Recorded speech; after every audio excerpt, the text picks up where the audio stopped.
পরিবার থেকেও নেই। পথে পথে ঘুরে দোকানের সামনে, মন্দিরে কোনোভাবে দিন কাটাচ্ছিল চুঁচুড়ার বৃদ্ধ বিমল বিশ্বাস।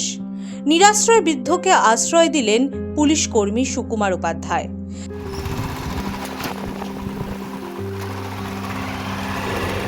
কালী মন্দির থেকে তুলে নিয়ে গিয়ে নবজীবনে থাকার ব্যবস্থা করলেন।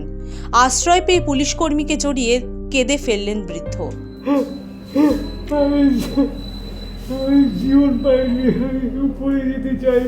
চোখের জল মুছলেন পুলিশ কর্মীও। একসময় গাড়ি চালাতেন, থাকতেন হেমন্ত বসু কলোনির ভাড়া বাড়িতে। বয়সের কারণে এখন আর কাজ করতে পারেন না, তাই বাড়ি ভাড়াও দিতে পারেননি, নিরাশ্রয় হতে হয়।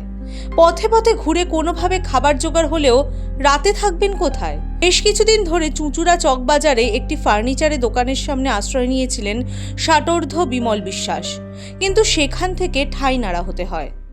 চন্দননগর পুলিশ কমিশনারেটের পুলিশের লাইনে কর্মরত কনস্টেবল সুকুমার উপাধ্যায় এর আগেও বহু মানুষের পাশে দাঁড়িয়েছেন। ভবঘুরে বা পরিবার থেকে বিতাড়িত এমন মানুষদের বাড়িতে ফেরার ব্যবস্থা করেছেন।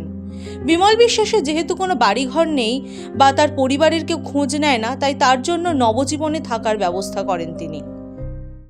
পুলিশকর্মী সুকুমারের কথায় নিজের যেটুকু ক্ষমতা সেটুকু দিয়েই মানুষের পাশে দাঁড়ালে কিছু মানুষের তো উপকার হয়।